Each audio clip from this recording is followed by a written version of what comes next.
Magandang araw po. Ako po si Jeremiah Santos, here for Daily Devotions. Ang title po ng devotion natin today is Komportable ka ba sa buhay?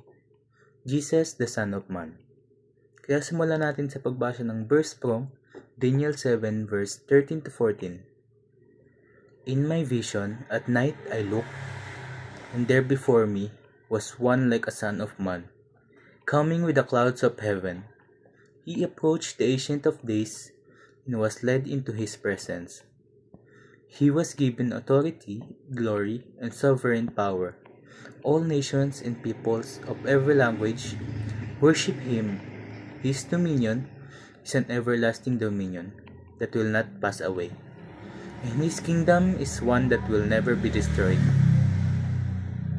Let's proceed naman sa teachings. The Son of Man is a divine Messiah. Sa Daniel 7 verse 13 to 14, yung Son of Man ay hindi siya ordinaryong tao. He comes with the clouds of heaven. It's a sign na siya ay divine. Ibig sabihin, si Jesus bilang Son of Man ay hindi lang teacher or prophet. Siya ang promised Messiah na galing mismo o bigay mismo ng Diyos sa atin. Next naman is the Son of Man is the eternal King. Sabi sa verse, ang kingdom niya ay walang katapusan at hindi mawawasak. Hindi siya tulad ng mga earthly rulers na may hangganan yung mga pamumuno nila. Si Jesus bilang Son of Man ay may eternal authority, kaya siya ang totoong hari ng lahat at kaya dapat natin siyang sundin and maging faithful sa Kanya. Next naman is the Son of Man rules on earth from heaven. Sa vision, the Son of Man receives dominion mula sa Ancient of Days at mula doon, siya na yung naghahari sa lahat ng nations kahit nasa heaven siya. Ang rule niya ay umaabot hanggang earth. Every kingdom, every people, and every language is under his authority.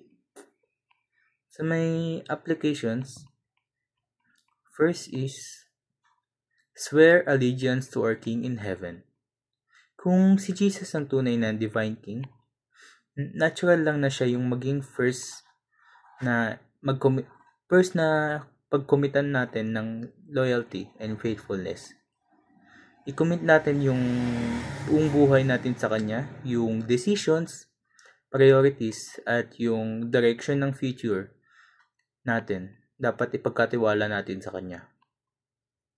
If mag-swear ka ng allegiance sa Kanya, you will be guided by His Holy Spirit to the right path na importante para maging mas malakas ka, mas tunibay yung faith mo sa Kanya. Next naman is subdue earthly things for Jesus. Since He rules over everything, dapat kontrolado rin natin yung mga earthly desires na humihila sa atin palayo. Discipline your habits, thoughts, and actions para mas maging align tayo kung paano mamuhay si Jesus Christ. Next is sacrifice comfort for greater glory. Following the eternal King means minsan kailangan mag-sacrifice kapag may choice tayo between sa comfort and obedience. Piliin mo yung obedience kasi dito mo makukuha yung tunay na reward na galing sa King na merong never-ending reign sa mundo.